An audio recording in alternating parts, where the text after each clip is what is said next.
여인에게서 태어난 사람은 생애가 짧고 걱정이 가득하며 그는 꽃과 같이 자라나서 시들며 그림자같이 지나가며 머물지 아니하거늘 이와 같은 자를 주께서 눈여겨보시나이까. 나를 주 앞으로 이끌어서 재판하시나이까. 누가 깨끗한 것을 더러운 것 가운데서 낼 수 있으리까. 하나도 없나이다.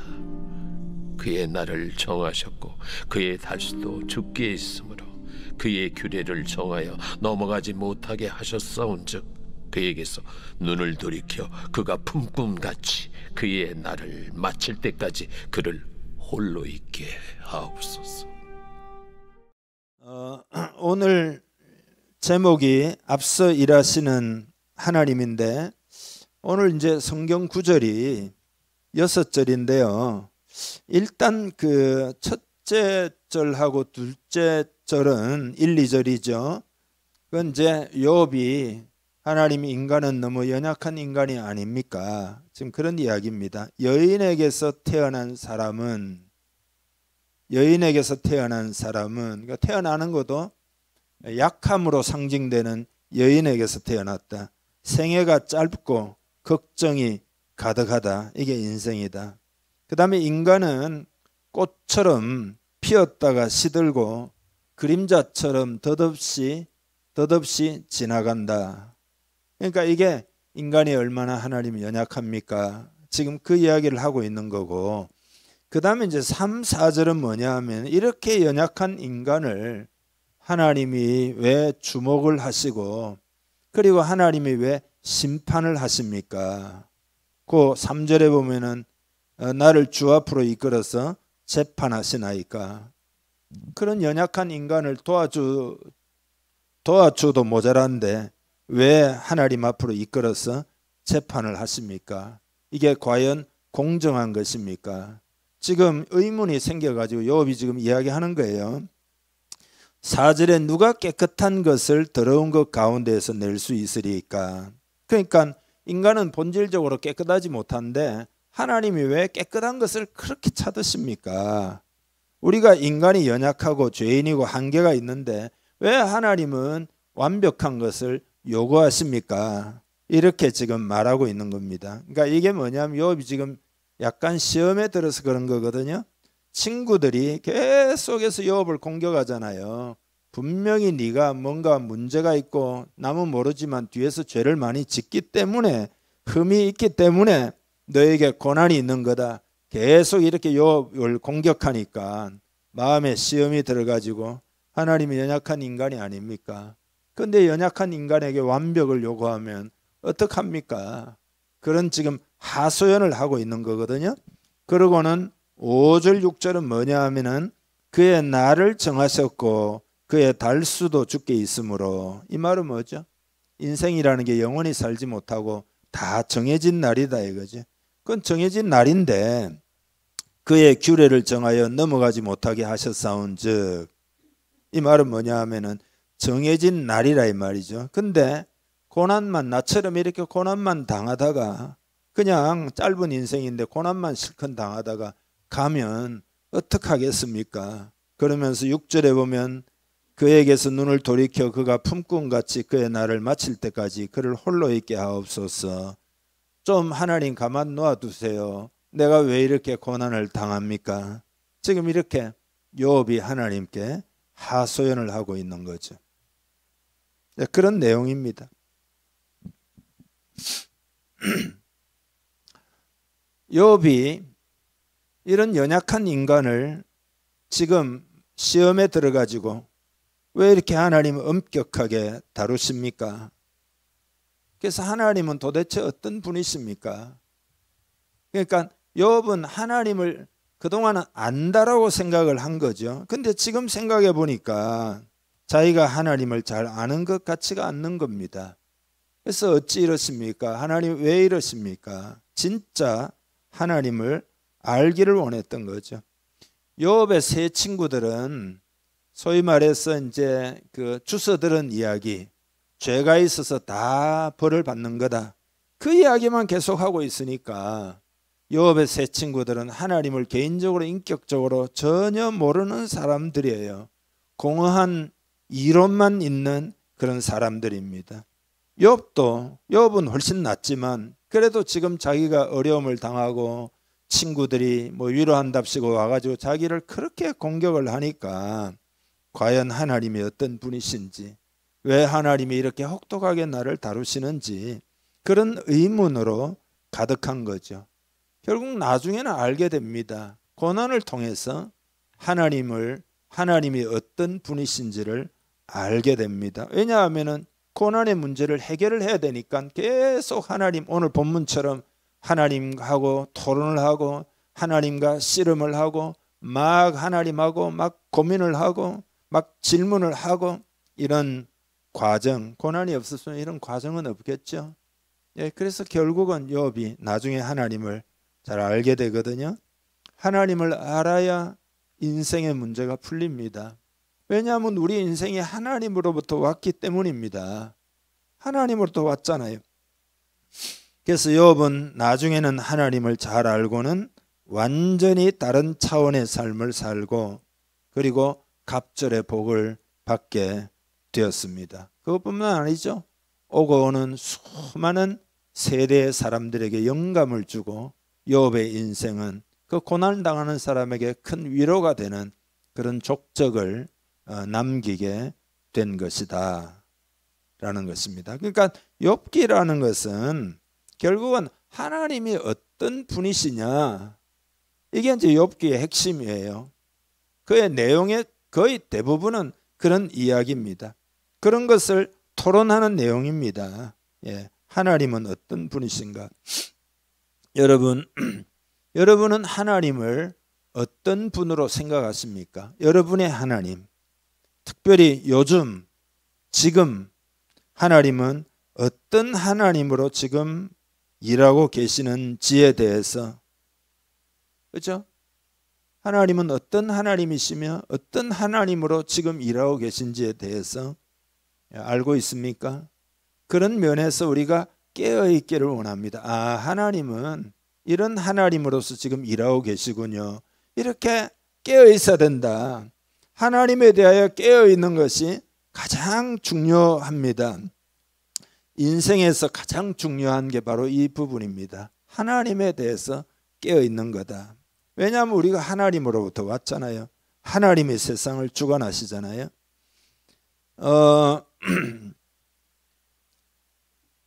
현재 우리 교회 있잖아요. 지금 교회로 모인 거잖아요. 우리 교회를 위해서도 하나님은 지금 일하고 계십니다. 일하고 계신 하나님이신 것을 우리가 깨달아야 합니다. 그러니까 하나님이 우리 교회를 위해 계획하신 그 복을 주려고 열심히 일하시는 하나님이심을 꼭 깨달아야 합니다. 하나님이 감이 잘 안 잡힌다 해가지고 그걸 잘 모르면 안 됩니다. 하나님은 열심히 부지런히 우리 교회에 계획하신 복을 주려고 일하시는 하나님이신 줄 믿으시기를 바랍니다. 하나님의 일하심을 방해하는 것이 뭐냐? 그게 우리의 허물과 우리의 죄악입니다. 성경 이사야서에 보면 그가 찔림은 우리의 허물 때문이요 그가 상함은 우리의 죄악 때문이라. 그러니까 하나님은 이런 것들을 다 해결해 주시기 위해서 부지런히 지금 일하고 우리를 새롭게 하는 일을 하십니다.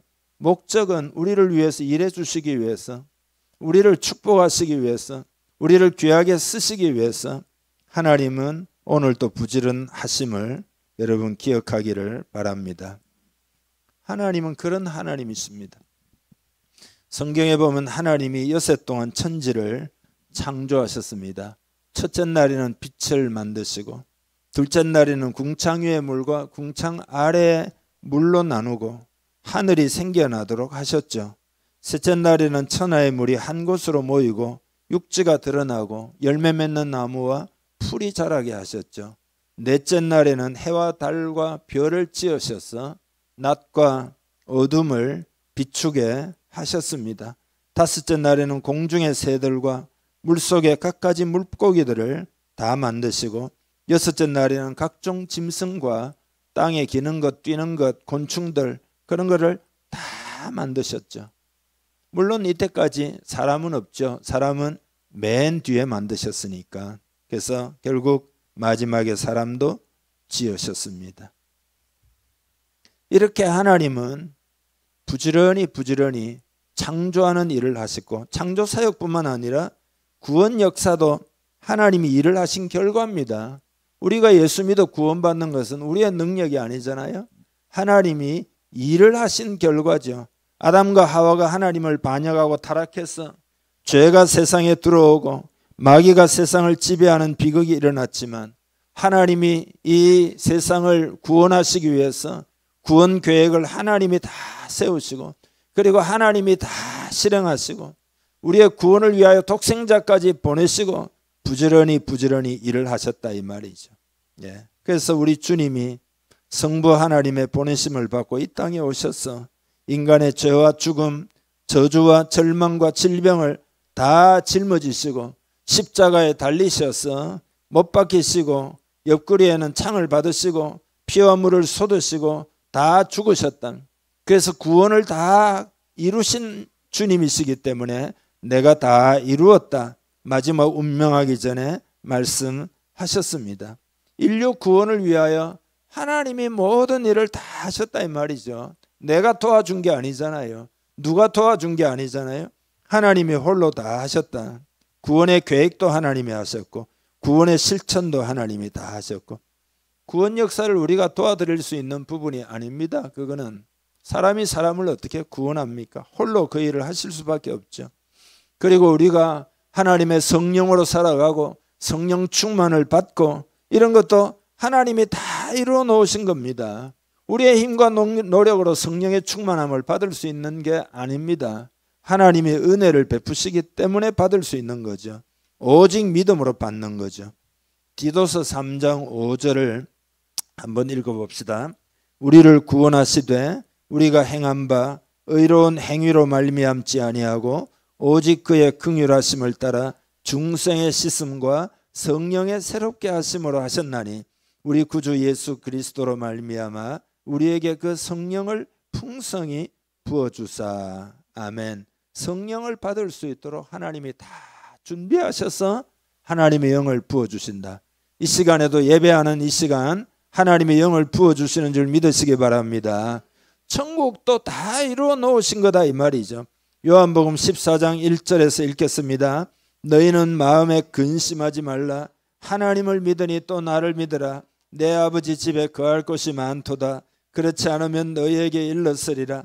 내가 너희를 위하여 거처를 예비하러 가노니 가서 너희를 위하여 거처를 예비하면 내가 다시 와서 너희를 내게로 영접하여 나 있는 곳에 너희도 있게 하리라. 아멘. 예수님이 우리를 위하여 거처를 다 예비해 놓으셨다. 우리가 보탠 건 없습니다. 하나님이 준비하는 거지. 그렇기 때문에 우리가 노력이 아니라 믿음으로 다 구원받는 겁니다. 믿음으로 천국을 가고 천국을 누리게 된다 이 말이죠. 우리의 인생을 다 마치고 나면 여러분이 지금 딱 죽었습니다. 그럼 바로 천국이에요. 여러분 믿습니까?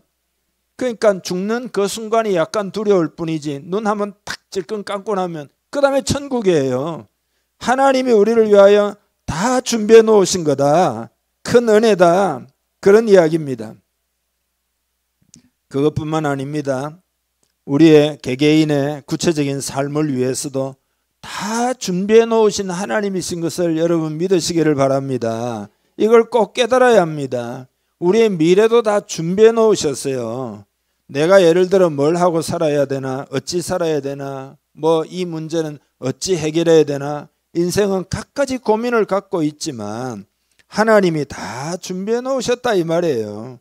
예를 들어 하나님의 아담과 하와를 지어 놓으시고는 너희가 알아가지고 다 살아라, 그렇게 하지 않고 에덴 동산을 다 준비해 가지고, 그죠? 그 모든 것을 누리게 하신 거다라는 거죠. 여러분 가정에 자녀가 태어나면은 부모가 다 준비하지 않습니까? 목욕통도 준비하고 뭐 옷도 준비하고 뭐 우유도 준비하고 다 준비하지 않습니까? 예, 그런 것처럼 하나님이 다 준비하신다. 이 믿음이 없어서 문제이지, 하나님 편에서는 다 준비해 놓으셨어요. 야곱의 자손들이 가나안 땅에 살고 있을 때 기근으로 다 죽을 형편이에요. 그러니까 지금 우리로 치면 IMF의 한 100배 정도 되는, 당시에 뭐 농사 짓고 사는데 기근이면 끝이죠. 먹을 게 없으면 다 죽고 말아요. 이것을 아시는 하나님이 요셉을 미리 애굽 땅에 보내신 겁니다. 그리고 그곳에 야곱의 가정이 살 수 있도록 고센 땅, 기름진 땅을 예비를 다 해놓으셨습니다. 비록 요셉은 잡혀가가지고 가전 고난을 다 당했지만, 그러나 그게 다 자기 가족을 살리기 위해서 하나님이 미리 보내신 거다. 나중에 요셉이 그것을 깨닫고 기근의 양식을 구하러 애굽 땅에 온 그 형제들에게 자기를 밝히면서 그 이야기를 다 하잖아요. 한번 읽어보죠. 창세기 45장 7절부터입니다. 하나님이 큰 구원으로 당신들의 생명을 보존하고 당신들의 후손을 세상에 두시려고 나를 당신들보다 먼저 보내셨나니 그런즉 나를 이리로 보낸 이는 당신들이 아니요 하나님이시라. 하나님이 나를 바로에게 아버지로 삼으시고 그 온 집의 주로 삼으시며 애굽 온 땅의 통치자로 삼으셨나이다. 아멘. 당신들을 보존하고 하나님의 뜻을 이루기 위하여, 당신들을 지켜주기 위해서, 또 후손들을 세상에 주시기 위해서 나를 이곳에 먼저 하나님이 보내셔서 다 준비하게 하신 거다. 그런 이야기죠. 이스라엘 백성들을 애굽의 노예 생활에서 인도에 내실 때도 그냥 한번 나가보자 이게 아니에요. 가나안 땅을 다 준비해 놓으시고 인도에 내신 것이다. 그것도 그냥 땅이 아니에요. 젖과 꿀이 흐르는 땅을 예비하신 거죠. 길이, 우리가 예를 들어 인생 살 때 길이 막히면은 이제는 끝이겠냐 이런 생각이, 끝이 아니겠냐 이런 생각이 들겠지만, 그러나 하나님 편에서는 다 준비되어 있는 줄 믿으시기 바랍니다. 이게 다 믿음으로 사는 거지 다 준비되어 있습니다. 어떤 사람이 저보고 목사님은 나중에 노후에 살 준비가 다 되셨습니까? 묻더라고요. 예, 뭐 다 준비되어 있습니다. 네, 그랬어요. 하나님이 다 준비하시는 거죠. 예. 이스라엘이 모세에게 홍해가 가로막혔잖아요.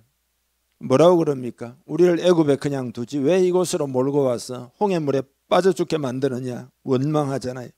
그러니까 홍해 바다 그 밑으로 길을 하나님이 준비해 놓으신 것을 전혀 어떻게 꿈에라도 생각을 못할 일이잖아요. 그렇지만 하나님은 실제로 다 준비해 주신 거다 이 말이죠. 예. 그래서 나는 모든 것을 포기해야 되겠다 이런 생각이 들어도 하나님이 준비하고 계시다는 사실을 여러분 깨닫기를 바랍니다. 세상 사람들이 왜 잘 살다가 왜 자살을 하느냐, 하나님을 모르기도 하고 그 다음에 하나님이 준비해 놓으셨다는 것을 모르니까 더 이상 길이 없다 이거잖아요. 그러니까 절대 절망, 절대 고독, 절대 절망, 그래서 스스로 목숨을 버리지만, 그러나 하나님이 다 준비해 놓고 있습니다. 그래서 예수님은 왜 길이 없냐, 내가 곧 길이다, 그렇게 말씀하신 거죠. 예수님의 이름을 부르기를 바랍니다. 광야에 마실 물이 없을 때도 여러분 쓴물을 단물로 바꾸어 주셨잖아요. 다 준비하신 하나님이죠. 앞으로 우리나라는 좀 죄송한 이야기지만은 경제적인 어려움이 예상이 됩니다. 세상 일은 다 알 수가 없지만 제가 보기에는 아주 어려움들이 예상이 됩니다. 그렇지만 하나님을 의뢰하는 자들을 위해서는 다 준비해 놓으셨습니다. 그냥 믿음 생활 잘하고 열심히 살면 됩니다. 하나님을 믿고 기도하느냐 안 하느냐의 문제지 하나님은 다 준비하고 계십니다. 아니 야곱의 가정 고센 땅을 준비했다는 거 아닙니까? 기근이 와도 살 길을 다 준비해 놓으셨다는 거잖아요. 40년 동안 광야 생활을 위해서도 만나와 메추라기를 하나님이 다 준비해 놓으셨습니다. 광야라는 게 무슨 농사를 지을 수 있는 곳이 못 되잖아요. 비가 그렇게 옵니까? 무슨 땅이 무슨 비옥한 땅이 있습니까? 그러나 모세가 하나님께 부르짖으니까 하늘의 양식이 비같이 내려가지고, 그죠? 만나가 내린 거잖아요. 그래서 출애굽기 16장 35절에 보면 사람이 사는 땅에 이르기까지 이스라엘 자손이 40년 동안 만나를 먹었으니 곧 가나안 땅 접경에 이르기까지 그들이 만나를 먹었더라. 시편 78편 24절에 보면 그들에게 만나를 비같이 내려 먹이시며 하늘 양식을 그들에게 주셨나니, 도저히 양식을 구할 수 없을 때 하나님이 하늘에서 양식을 부어주신 것이다. 사르밧 과부는 떡반죽 그릇이 복을 받았고 기름병이 복을 받은 것 우리가 다 기억하지 않습니까? 우리나라도 예를 들어 어려움을 만약에 이제 당한다고 칩시다. 그러면 회개하고 하나님께로 돌아오고 하나님께 부르짖으면 하나님의 영육간에 필요한 것들 다 주십니다. 그래서 영적 운동이 중요한 겁니다. 교회를 자꾸 세워나가고 하나님 이 신앙생활을 잘 유지하고 또 신앙생활을 잘 성장시키는 일이 그래서 중요하다 이 말이죠. 그래서 주님이 너희는 무엇을 먹을까 무엇을 입을까 무엇을 마실까 염려하지 말라. 너희는 먼저 하나님의 나라와 그의 의를 구하라. 그리하면 이 모든 것을 너희에게 더하시리라. 여러분, 이 세상에 우리가 무슨 뭘 가지고 왔습니까? 이 지구, 이 우주 만물, 이게 우리가 무슨 만들었습니까? 하나님이 다 준비하신 거죠. 지금도 마찬가지입니다. 여러분의 길을 여시기 위해서 하나님이 부지런히 일하십니다. 여러분, 우리 교회 공동체가 오랫동안 어려운 가운데 있었다고 해서 하나님이 일하시지 않는 게 아닙니다. 지금도 부지런히 일하고 있습니다. 사람의 마음이 변해야 되는데 마음이 변하는 게 그렇게 쉽지가 않습니다. 그러나 하나님 편에서는 부지런히 여러분의 영적 상태를 계속해서 고양시키기 위해서 여러분의 심령이 준비되기 위해서 부지런히 일하고 계십니다. 보통 사람들은 하나님은 뭐 어디에 탁 앉으셔가지고 위엄을 가지고 탁 뭐 계시면서 그런 어떤 하나님의 그 뭐 위엄만 드러내기를 좋아하는 그런 분으로 생각하기 쉬운데 절대 그렇지가 않습니다. 성경에 보면 하나님은 포도원의 농부라는 거잖아요. 여러분, 우리가 여름에 뭐 포도 뭐 사서 먹으면 그 농부들이 얼마나 고생을 한 거냐 말이죠. 얼마나 고생. 제가 아는 분은 그 태양볕에서 바깥에서 일하는 그 일꾼인데 막 쓰러질 뻔 해가지고 그만뒀다 그러더라고요. 그러니까 그 왜 그러냐 하면 그게 그렇게 힘든 거잖아요. 근데 농부가 그 일을 다 감당해가지고 우리가 돈 조금 주고 먹는 거잖아요. 솔직히 이야기해서. 그러니까 하나님이 농부시다 말이죠. 그러니까 하나님이 그런 일을 우리를 위해서 부지런히 일을 하시는 거다. 여러분을 위해서 누군가가 모든 마음을 다 써주고 여러분을 위해서 어떤 분이 부지런히 여러분을 도와주면 여러분의 마음은 누구에게 쏠립니까? 그분에게 쏠리지 않겠습니까? 그렇지 않겠습니까? 근데 그건 사람도 아닌 하나님께서 여러분을 위해서 열심을 내가지고 그 전지전능하신 분이 막 도와주려고 막 일을 하신다는 것을 우리가 정말 안다면 여러분, 우리가 어떻게 했습니까? 어떻게 해야 되겠습니까? 그런 하나님을 잘 알아야 됩니다. 그러니까 오늘 주제는 이거예요. 하나님은 그렇게 부지런히 우리 공동체를 위해서도 일하고 계시다. 우리는 어떻게 해야 되느냐? 제일 먼저는 은혜의 보좌 앞에 담대히 여러분 나아가시기를 바랍니다. 일하시는 하나님의 도우심을 받는 것이 여러분 마음에 감동이 된다면 담대히 하나님께 나아가서 간절히 구하게 될 겁니다. 하나님이 나를 도우신다. 그런 하나님이시다. 나를 위해서 그렇게 일을 하시는 하나님이시다는 확신이 정말 있다면 정말 그것이 내 인생에 담대함을 주고 하나님의 보좌 앞에도 담대히 여러분이 나아가게 될 겁니다.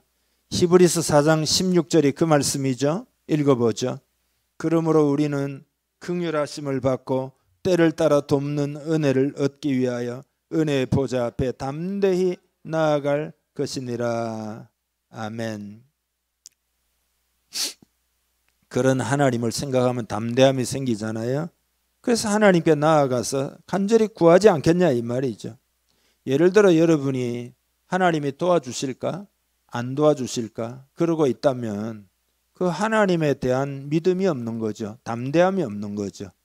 예, 하나님이 어떤 하나님이신지 여러분이 잘 모르는 거죠. 그러나 만약에 우리 앞서 일하시는 하나님이시라는 것이 정말 마음에 믿음으로 딱 있다면 은혜의 보좌 앞에 나아가겠죠. 그러니까 인생이 짓는 죄 중에 가장 큰 죄가 안 믿는 죄예요. 믿으면 주의 영광을 보리라 그랬잖아요. 죄 중에 가장 큰 죄가 불신의 죄입니다. 안 믿는 죄예요. 그러니까 우리의 옛 자아는 안 믿어요. 우리의 옛 자아, 예수 믿기 전에 옛 자아가 아직 남아 있잖아요. 그 옛 자아는 뭐냐면 고래 심줄처럼 강해요. 그래서 옛 자아의 특징은 뭐냐면 내 힘으로 사는 거잖아요. 하나님 없으니까 내 힘으로 살 수밖에 없잖아요. 그게 습관이 뿌리 깊이 박혀 있기 때문에 그거를 뽑아내기가 굉장히 어려운 거죠. 그게 옛 자아입니다. 욥이 인생의 한계와 연약함을 깨닫잖아요. 그래서 나중에 자아를 완전히 내려놓고 하나님을 이제 알겠습니다 라고 하나님을 더욱 의지해 가지고 갑절에 복을 받았다는 거잖아요. 그러니까 오늘 우리들도 우리의 자아는 하나님 의지하지 않는 거예요. 내 힘으로 잘 살고 내 힘으로 나는 열정이 있고 나는 열심히 있고 나는 때로는 어떤 사람은 머리도 있고 나는 정직하고 나는 그걸로 사는 게 아니라 이 말이에요. 예. 그게 옛자 하나님 없이 내 힘으로 사는 거, 그거를 하나님이 처리하고 하나님이 그래야 복을 받는데 그 복을 주시기 위해서 부지런히 일하고 계시니까 하나님이 지금 무슨 일을 하는지 아시겠죠? 그 하나님이 믿는 자가 되도록 하나님이 일하시는 거잖아요. 믿으면 통로가 열려가지고 그 통로로 하나님의 은혜가 쏟아 부어지니까 그 통로가 열리도록 하나님이 부지런히 일하고 계시다. 그 예배가 왜 중요하냐 아까 말씀드렸잖아요. 진실로 하나님이 어떤 분이신지 예배하면 그 하늘 문이 열리는 거라 이 말이죠. 예배의 자리에 그런 믿음으로 나와 앉아 있으면 하나님의 축복이 우리의 삶에 임하는 거다 이거예요. 뭐든지 여러분 세상 살려면 원리를 잘 알아야 됩니다. 기계도 그렇고 스마트폰도 그렇고 다 이렇게 원리를 알아야 됩니다. 원리를 모르면요 뭔지 몰라가지고 그 효율적으로 사용하지를 못합니다. 그러나 원리가 뚫리면 되는 거. 원리가 그거예요. 은혜로 사는 게 원리예요. 믿음으로 사는 게 원리입니다. 예수 믿고 난 다음에 우리의 새로운 자아들은 다 믿음으로 사는 자아, 그 새로운 자아가 성령으로 충만해가지고 완전히 일하시는 하나님이시구나, 그런 하나님이시구나, 예배하시는 하나님이시구나 이렇게 믿으면은 담대히 하나님의 보좌 앞에 나아가게 된다라는 거죠. 우리가 하나님 보좌 앞에 마음을 탁 정하고 나아가면은 여러분 제가 주님의 이름으로 여러분께 말씀드리는데 반드시 우리 공동체 축복이 임해요. 여러분의 인생에 축복이 임합니다.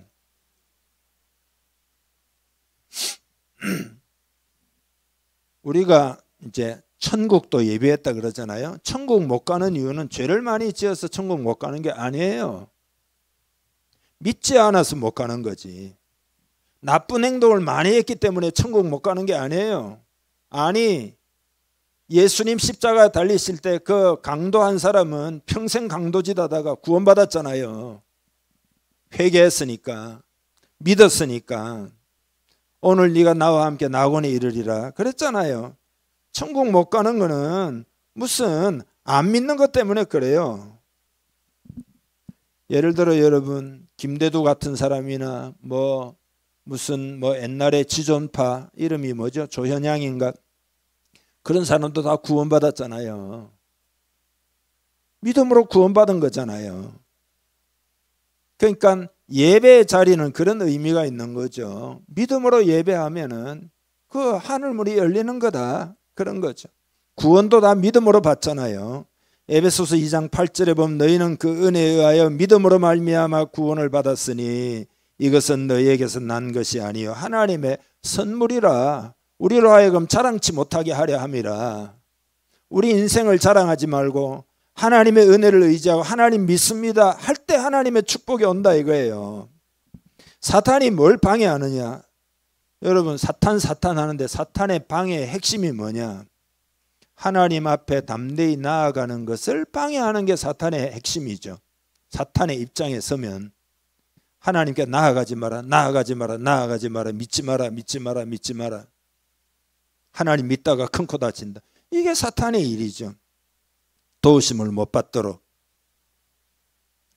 그래서 하나님에 대한 오해를 하기도 하고 하나님을 찾는 열정을 빼앗기도 하고 우리의 영을 어둡게 하기도 하고 다른 것에만 신경을 쓰게 하고 모든 주관자이신 하나님께는 내 인생을 안 드리고 다른 데는 인생을 다 드리도록 만들고 어떤 빌미를 잡아서라도 하나님께 담대히 나아가지 못하도록 방해하는 그게 사탄의 방해의 핵심이에요. 그러니까 사탄을 이기는 믿음의 핵심, 이기는 길은 뭐냐? 그게 믿음의 믿음. 예, 그래서 믿음의 선한 싸움을 싸워라. 믿음의 싸움이다. 이게 믿느냐 안 믿느냐의 싸움이다. 이게 모든 시험을 이기고 은혜 보좌 앞에 담대히 나아가야 합니다. 그러니까 신앙생활을 어렵게 생각하지 말아야 됩니다. 신앙생활을 어렵게 생각하지 말고 막 종교생활하고 막 이것도 해야 되고 저것도 해야 되고 뭘 헌신을 해야 되고 뭘 해야 돼. 그게 아니에요. 은혜의 보좌 앞에 나아가는 게 신앙생활이에요. 은혜의 보좌 앞에 나아가는 것 없이 다른 것만 열심히 하면 신앙생활을 아무리 열심히 했어도 신앙생활 안 한 것 같아요. 은혜의 보좌 앞에 나아가기를 바랍니다. 반드시 하나님의 도우심을 받아야 합니다. 그게 우리 인생이에요. 인생이 내 힘으로 할 수 있는 것은 없습니다. 예, 그죠? 구원도 다 은혜로, 천국도 다 은혜로, 다 은혜입니다. 뭐 우리가 바다에 뭐 물고기를 키웠습니까? 80억 인구가 잡아먹는 게 하나님이 다 주신 거 아닙니까? 그래서 여러분 기도할 때 기적을 행하기를 하나님이 원하신다는 감동을 여러분이 자꾸 받아야 됩니다. 어떤 사람은 너무 정직하고 착하고 또 훌륭해가지고 막 나는 기적도 싫다, 하루하루 성실하게 산다 이렇게 생각하는데 그게 아니에요. 하나님이 우리를 위하여 열심히 일하신다는 것은 기적을 베풀기를 원하신다 그런 뜻이에요. 여러분 성경에 다 기적 이야기잖아요. 하나님은 평범하게 일을 하는 거지만 그게 우리에게는 기적이 되는 거예요. 이해하시죠? 그러니까 기적을 바라는 것이 좋은 신앙이에요. 어떤 사람은 막 기적만 바라지 마라, 성실하게 살아라는데 뭐 그것도 다 일리가 있는 이야기지만 좋은 신앙은 기적을 바라는 신앙이 좋은 신앙입니다. 왜냐하면 하나님은 하나님 차원의 일을 하시기 때문에 그게 우리에게는 기적이 됩니다. 돈 많은 아버지가 선물을 탁 사가지고 오면 아이의 입장에서는 기적이죠. 그거 20만 원 줘야 사는 건데 자기 수중에 20만 원이 어디 있습니까? 예, 만 원도 잘 없는데 그러니까 기적이죠. 아버지는 돈 많으니까 20만 원짜리 장난감 사봐야 뭐 평범한 이야기죠. 그러나 아이에게는 기적이단 말이죠. 그러니까 하나님 차원의 일을 하시기 때문에 우리에게는 기적이 됩니다. 여러분 기적을 기대할 수 있기를 바랍니다. 하나님을 특별하게 만나게 해달라고 기도하기를 바랍니다. 우리가 지금까지 만났던 그 어떤 하나님보다 더 놀라운 일을 행하실 하나님을 기대하고 만나기를 소원해야 됩니다. 욥도 그런 하나님을 만난 거죠. 욥도 그런 하나님을 만난 거죠. 예. 옛날 그 CCC에서 예수 영화라는 거 지금도 아마 상영을 할 겁니다. 미전도 종족에게 복음을 전하는 용도로 만든 예수라는 유명한 영화죠. 그래서 복음서에 나와 있는 요즘 킹 오브 킹스처럼 그리스도의 일생을 영화로 만든 작품입니다. 지금까지 500개가 넘는 언어로 번역이 되어 가지고 20억 명 이상의 사람들에게 상영이 됐습니다. 근데 이제 놀라운 보고들이 많습니다. 영화가 그렇게 영향력이 있는가 한번 생각해 보세요. 영화 속에 등장하는 예수님을 영화 보다가 만나는 일들이 많이 일어납니다. 이 놀라운 일이죠. 인도네시아가 대표적인 이슬람 국가 가운데 하나잖아요. 1998년도 어느 마을에서 예수 영화를 상영을 하는데 노비라고 하는 소녀가 하나 있었어요. 15살이었습니다. 근데 이 소녀는 태어나가지고 18개월 될 때 자기 아버지가 그 석유램프, 불 붙는 석유램프를 팍 화가 나가지고 집어 던지는데 그 유리 조각이 팍 튀어가지고 실명이 이제 된 거거든요. 그래서 이걸 늘 그 숙모가 예수 믿는 사람인데 늘 딱하게 생각을 하다가 자기 마을에 영화 상영을 한다는 소리를 듣고는 기도를 많이 했어요. 주님이 이 딸에게 기적을 베풀어 주세요. 계속 기도하는 가운데 영화가 상영되는 현장으로 그 조카를 데려간 거죠. 근데 이 소녀가 보지는 못하지만 그 현장에서 상영되고 있는 영화를 귀로 이제 듣는 거죠. 예수님이 뭐 말씀하시는 것도 듣고 이렇게 귀를 가만히 기울이고 그 숙모는 그 조카를 데려갔으니까 하나님 믿음이 얼마나 순수한지 이 조카의 눈을 뜨게 해달라고 막 영화 보면서 기도한 거예요. 근데 정말로 놀라운 일이 일어났습니다. 영화가 내용 중에 예수님이 소경의 눈을 뜨게 하시는 그 장면에 이르렀을 때 놀랍게도 이 노비라는 15살 소녀가 어떤 분이 뭔가 몰라요?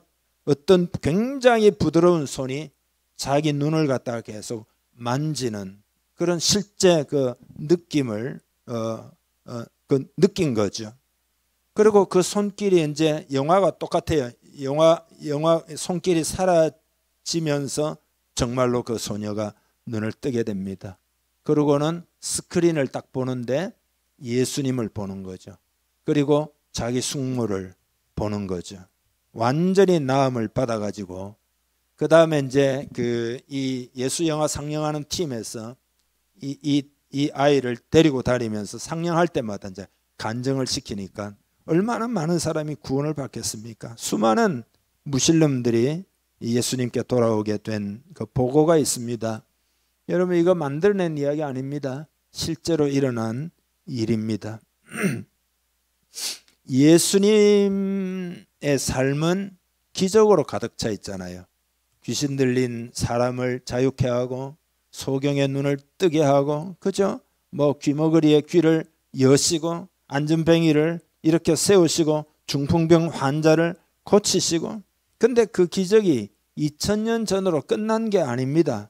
지금도 전 세계에서 수없이 많은 기적이 예수님의 이름으로 계속 일어나고 있습니다. 그 이유가 뭘까요? 예, 그건 하나님이 살아계신 하나님이시기 때문이죠. 지금 살아계시기 때문에 지금도 역사가 일어나고 있는 거죠. 우리가 설명할 수 없는 신비한 방법으로 지금도 하나님이 일하고 계시다라는 것입니다. 이사야 43장 16절에 보면 나 여호와가 이같이 말하노라 바다 가운데의 길을 큰 물 가운데의 지름길을 내고 보라 내가 새 일을 행하리니 이제 나타낼 것이라 너희가 그것을 알지 못하겠느냐 반드시 내가 광야의 길을 사막의 강을 내리니 우리가 이제 새로운 교회라는 이름을 정할 때 요 구절 가지고 낸 거거든요. 하나님이 새로운 길을 내신다 이 말이죠. 내가 새 일을 행하리라 광야의 길을 내고 사막의 강을 낸다. 여러분 이런 기적이 일어나도록 기도해야 할 줄로 믿습니다. 요 이야기 하나만 더 하죠. 18세기 영국 산업혁명으로 도덕적 윤리적으로 완전히 타락하고 그런 가운데 신실한 한 청년이 이제 시골에 살다가 런던으로 이제 올라오게 됩니다. 직업을 찾다가 할 일도 잘 찾기가 어려운데 자기로서는 어느 뒷골목의 어느 전당포 직원으로 이제 취직이 됩니다. 근데 전당포를 청소도 하고 정리도 하고 이렇게 하면서 탄식을 하는데 요 믿음이 있는 청년이니까 어떻게 탄식을 하느냐. 하나님 런던이 너무나 타락했습니다. 이렇게 타락한 참담한 현실을 하나님 어떻게 하시겠습니까? 이곳에 무슨 희망이 있습니까? 이곳에 어디 하나님의 공의가 있습니까? 그렇게 막 기도하는 거죠. 그래서 마음에 낙심이 되니까 한동안 삶의 어떤 방황을 많이 했다고 그럽니다. 그러나 현실을 두고만 볼 수 없어가지고 성경을 막 읽으면서 질문을 하고 이러는데 시편 5편 3절에 하나님 말씀이 자기 심령을 찔렀어요. 내용이 이겁니다. 여호와여, 아침에 주께서 나의 소리를 들으시리니 아침에 내가 주께 기도하고 바라리이다. 그래서 아침마다 기도해. 하나님 영국을 살려주세요. 런던을 살려주세요. 지금 너무나 산업혁명이 일어나고 돈이 좀 들어오고 하니까 도시화되고 하니까 당시에 그 범죄가 어마어마했거든요. 그래서 런던을 변화시켜달라. 그래서 하나님이 어느 날 그에게 말씀하셨어요. 네가 일어나서 영국도 살리고 런던을 변화시켜라. 그런 성령의 음성이 들려가지고 신학교에 들어가지고 공부를 하고, 그래서 진짜 영국을 완전히 변화시키는데, 이 사람이 제가 한 번씩 말씀드리는 구세군의 창설자 윌리엄 부스입니다. 윌리엄 부스. 복음도 전하고 어려운 사람도 구제하고 구세군이 이제 만들어지게 된 거죠. 여러분, 간절히 부르짖으면 하나님의 응답은 오게 됩니다. 우리가 오다 가다 하는 형식적인 기도나 그냥 집중되지 않는 기도나 대충 하는 기도는 응답받지 못하지만 생사를 걸어놓고 간절히 하는 기도는 응답받습니다. 그래서 하나님은, 제가 반복해서 계속 설교도 말씀드립니다마는 저도 고민을 많이 하지 않겠습니까? 하나님, 어떻게 우리가 돌파를 하고 어떻게 이 시대가 살아나고, 저도 이 시대에 대해서 부족하지만 걱정을 많이 하거든요. 하나님, 이 시대가 부흥이 오기를 원합니다. 회복되기를 원합니다. 하는데 하나님이 계속해서 우리 공동체가 좀 더 마음을 열고 하나님을 찾고 마음을 탁 합쳐가지고 으쌰으쌰하고 하나님께 부르짖어 기도하면 하나님이 들으신다는 거예요. 그러니까 그 임계점에 와야 되는데, 물이 끓으려면 100도가 돼야 되잖아요. 우리 공동체는 한 70도, 80도, 90도이기 때문에 100도 끓여야 된다 이 말이죠. 그래서 계속 하나님을 찾는 것이 중요하다는 이야기를 제가 하는 이야기가 아니고, 저는 설교하면 이런 설교를 잘 안 해요. 이성적이고 논리적이고 그런 설교를 제가 오히려 더 좋아하지. 그러나 자꾸 하나님은 제 마음에 설교 준비만 하면 하나님을 찾아라 좀 찾아라. 그게 하나님의 음성이에요. 모든 것을 하나님이 예배하고 있습니다. 우리 공동체를 위해서도 다 예배하고 있습니다. 성경 보면 알잖아요. 다 예배하시고 일을 하시는 하나님이시기 때문에 그 하나님을 알고 신뢰하기 시작하면 이게 삶의 새로운 차원이 열리게 된다 이 말이죠. 새로운 차원이 열리게 돼요. 요즘 여러분의 하나님은 어떤 하나님이십니까? 그 답을 여러분이 가지고 있어야 합니다. 오늘 메시지에서 답을 찾기를 주님의 이름으로 축복합니다. 기도하겠습니다. 이 시간 마음을 열고 여러분 마음을 더 열기를 바랍니다. 은혜를 바라보기를 바랍니다. 하나님, 은혜 받기를 원합니다. 은혜 받기를 원합니다. 나는 은혜가 필요합니다. 그거면 족합니다. 나를 위해서 일하시는 하나님이기 때문에 주님, 우리 공동체에 은혜를 부어 주시고, 은혜가 있으면은 마음의 자유함도 있고 안식도 누리고 평안도 누리고 담대해지고 다 그렇게 됩니다. 하나님, 은혜를 부어주세요. 다 같이 기도합니다. 하나님 아버지, 신뢰하며 길을 걷기를 원합니다. 하나님이 일하심을 감사합니다.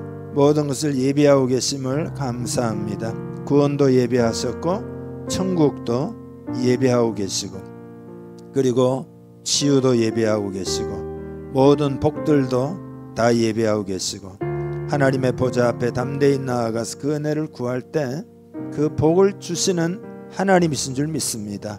아브라함의 축복이 예수님 안에 우리에게 미치게 하려 함이라 하셨사오니 믿음으로 담대히 구하고 복을 받는 우리 공동체 되게 하여 주옵소서.